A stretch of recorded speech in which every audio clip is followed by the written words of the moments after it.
नमः चंडिकाय माता की जय। पहले दिन दुर्गा सप्तशती का प्रथम अध्याय इस प्रकार से है।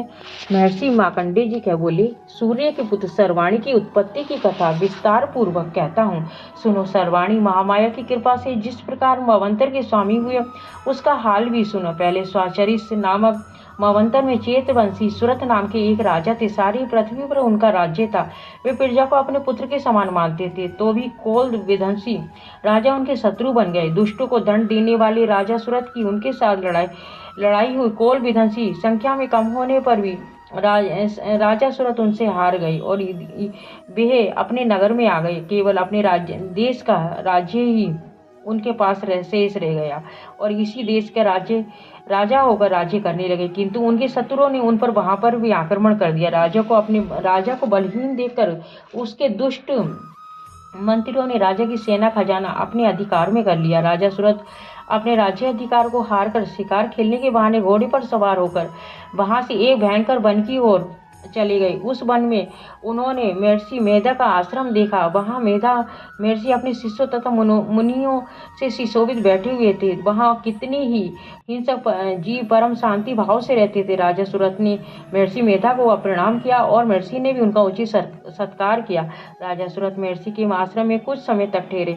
अपने नगर की ममता के आकर्षण से राजा अपने मन में सोचने लगे, पूर्व काल में पूर्वजों ने जिस नगर का पालन किया था वे आज मेरे हाथ से निकल गया। मेरे दुष्ट एवं दुरात्मा मंत्री मेरे नगर की धर्म से रक्षा कर रहे होंगे या नहीं। मेरा प्रधान आदि जो सदा मद की वर्षा करने वाला था, सूरवीर था, मेरे बैरियों के वश में होकर न जाने कितने दुख भोग रहा हो। मेरे आज्ञाकारी नौकर थे जो मेरी कृपा से सदा धन और भोजन पाने में सदैव सुखी रहते थे, मेरे पीछे पीछे चलते थे। अब निश्चय दुष्ट राजाओं का अनुसरण करते होंगे तथा मेरे दुष्ट एवं दुरात्मा मंत्री तथा द्वारा व्यर्थ ही धन को व्यय करने में संचित किया हुआ मेरा खजाना एक दिन अवश्य खाली हो जाएगा। इस प्रकार की बहुत सी बातें सोचता हुआ राजा निरंतर दुखी रहने लगा। एक दिन राजा सुरथ ने महर्षि मेधा के आश्रम के निकट एक वैश्य को देखा।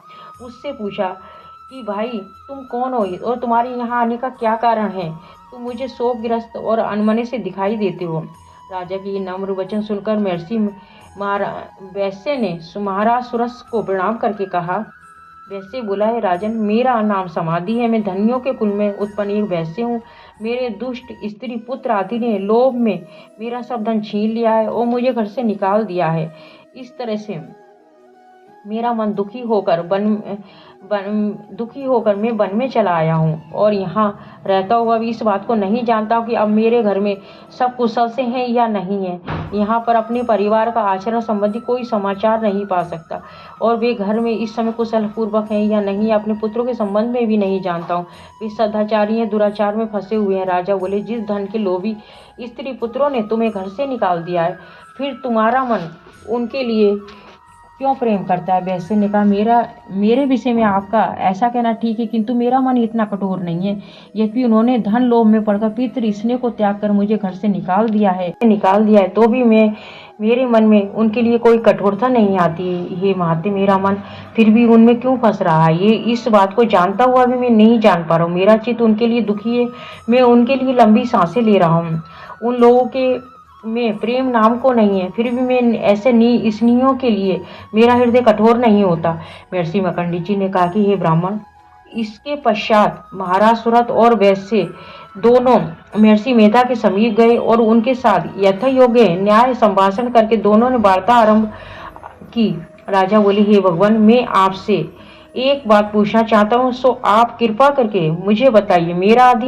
मेरा मन मेरे अधीन नहीं है, इससे मैं बहुत दुखी हूँ। राज्य धन आदि की चिंता अभी तक मुझे बनी हुई है। मेरी ये ममता अज्ञानियों की तरह बढ़ती जा रही है। ये समाधि नामक वैसे भी अपने घर से अपमानित होकर आया है।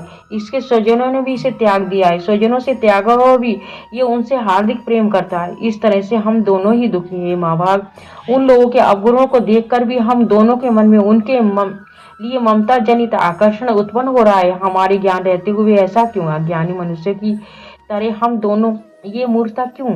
महर्षि मेधा ने कहा कि विषम मार्ग का ज्ञान सब जंतुओं को होता है। सब के लिए विषय पृथक पृथक होते हैं। कुछ प्राणी दिन में नहीं देखते, कुछ रात को, परंतु कुछ जीव ऐसे हैं जो दिन रात दोनों में देखते हैं। ये सत्य है। मनुष्य में ज्ञान प्रधान है, किंतु केवल मनुष्य ही ज्ञानी नहीं होता, पशु पक्षी भी ज्ञान रखते हैं।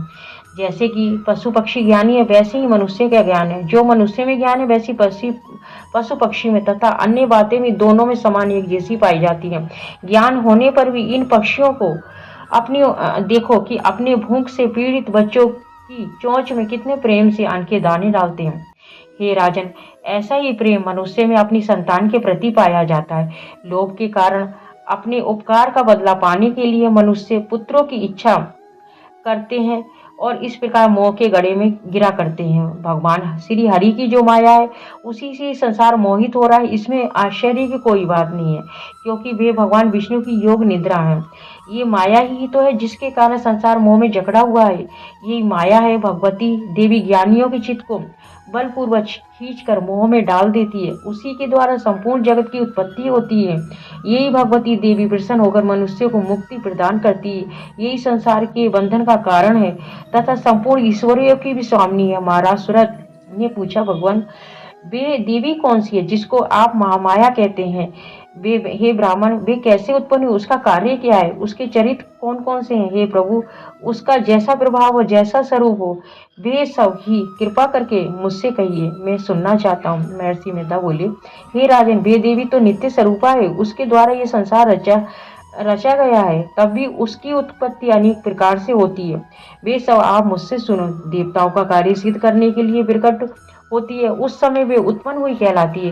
संसार को जन्मे करके जब भगवान विष्णु योग निद्रा का आश्रय लेकर शैय्या पर सो रहे थे, तब मधुकेटव नाम के दो असुर उनके कानों के मैल से प्रकट हुए और वे श्री ब्रह्मा जी को मारने के लिए तैयार हो गए।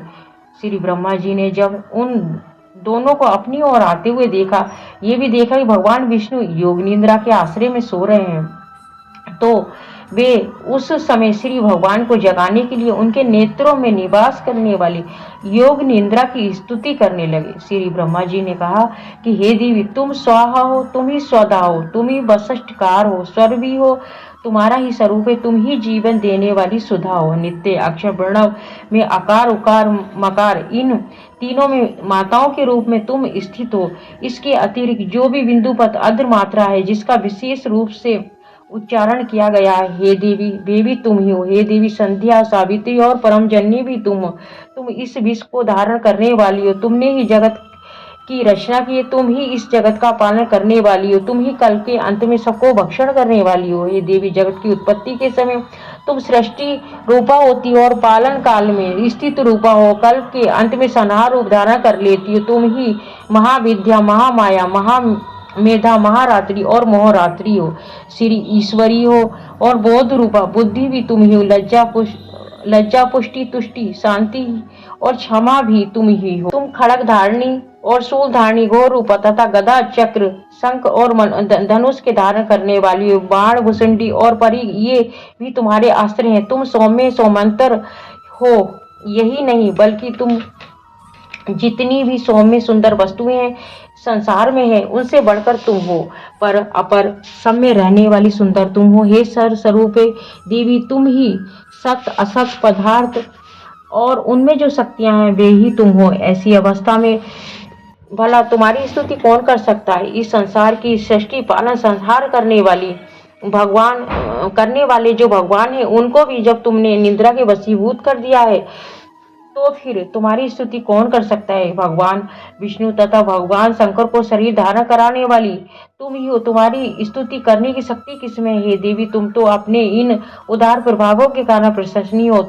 मधु, केटव और भयंकर असुरों हैं, इन्हें तो मुंह में डाल दो। श्री हरि भगवान विष्णु को जल्दी जगा दो और उनको मार डालने की बुद्धि उत्पन्न कर दो। महर्षि मेधा ने बोले, हे राजन, जब श्री ब्रह्मा जी ने देवी से इस प्रकार स्तुति करके भगवान को जगाने के लिए मधु केटव को मारने के लिए कहा, तब वे भगवान श्री विष्णु के नेत्र से मुख, नासिका, बाहु, हृदय से, वक्ष स्थल से निकलकर ब्रह्मा जी के सामने खड़ी हो गई। उनका ऐसा कहना था कि भगवान श्री हरि तुरंत जाग उठे और दोनों असुरों को देखा कि अत्यंत बलवान और पराक्रमी थे। मारे क्रोध के उनके नेत्र लाल हो गए। जो ब्रह्मा जी को वध करने के लिए तैयार थे, वे कुद्र हो जाने पर उन दोनों दुरात्मा असुरों के साथ भगवान श्री हरि पूरे 5 वर्ष तक लड़ते रहे। एक तो वे अत्यंत बलवान तथा पराक्रमी थे, दूसरे महामाया ने भी उन्हें मोह में डाल रखा था। अतः वे भगवान से कहने लगे, हम दोनों तुम्हारी वीरता से अति प्रसन्न हैं। तुम हमसे कोई वर मांगो। भगवान ने कहा, यदि तुम मुझसे प्रसन्न हो तो तुम मेरे हाथों से मर जाओ, बस इतना सा ही वर मैं तुमसे मांगता हूँ। यहाँ तुम्हारे वर से क्या प्रयोजन। महर्षि मेधा बोले, इस तरह से वे धोखे में आ गए और अपने चारों ओर जल ही जल देखा तो भगवान श्री हरि से कहने लगे, जहाँ जल ना हो और सूखी जमीन हो उसी जगह हमारा वध कीजिए। महर्षि मेधा ने कहते हैं कि तथा महर्षि मेधा कहते हैं कि तथास्तु कहकर भगवान श्री हरि ने उन दोनों को अपनी जांघ पर लिटार कर दोनों के सिर काट डाले। इस तरह से ये देवी श्री ब्रह्मा जी की स्तुति करने पर प्रकट हुई थी और उनके प्रभाव का वर्णन इस प्रकार से है। नमः चंडिकाय माता की जय।